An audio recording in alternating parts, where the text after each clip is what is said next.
वास्तव में ओडिशा प्रदेश लोकों ये द्वितीय स्वाधीनता संग्राम थिला एक ओडिया अस्मितार विजय पाई एवं ओडिया अस्मितार विजय होईची ओडिशार आत्मसम्मान विजय होईची से कथा को आधार करके आगु को निश्चित भाव में भल दिन ही आसीबो एक कथार स्पष्टता अछि। व्यापक भाव में अर्थ कारबार होईची एम्बुलेंस आउ पुलिस गाड़ी रे सबु निर्वाचन मंडली को कोटी कोटी टंका शेष 3 दिन रे जाईची शेष 3-4 दिन में व्यापक भाव में कुआपथर वर्षा भाया टंका बांटी किंतु धन्यवाद ओडिशा प्रदेश लोक मानू विशेषकर जो गरीब भाई भौणी मैंने अच्छा से मागणा बिजुली बिल प्रलोभन रे से पड़िलेनी लोके कहले एभलिया असह्य अवस्था आमको मुक्ति दरकार तेणुक मागणा बिजुली बिल पछे आमको दरकार नहीं आमे मुक्ति पाइबू लोक कहले आमको पैसा दरकार नहीं पछे आमे मुक्ति पाइबू तेणुक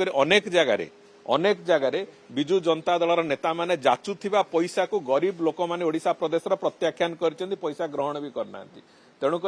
आज जो कथा हेची काली जने भद्र व्यक्ति मते कहले ये आउ गोटे 1947 मसीहा पर ये आउ गोटे 2024 मसीह द्वितीय स्वाधीनता संग्राम भाया आमको लगुच तेणुक वास्तव में ओडिशा प्रदेश लोकों ये द्वितीय स्वाधीनता संग्राम थिला एक ओडिया अस्मितार विजय पाई एवं ओडिया अस्मितार विजय होईची ओडिशार आत्मसम्मान विजय होईची से कथा को आधार करके आगु को निश्चित भाव में भल दिन ही आसीबो एक कथार स्पष्टता अछि।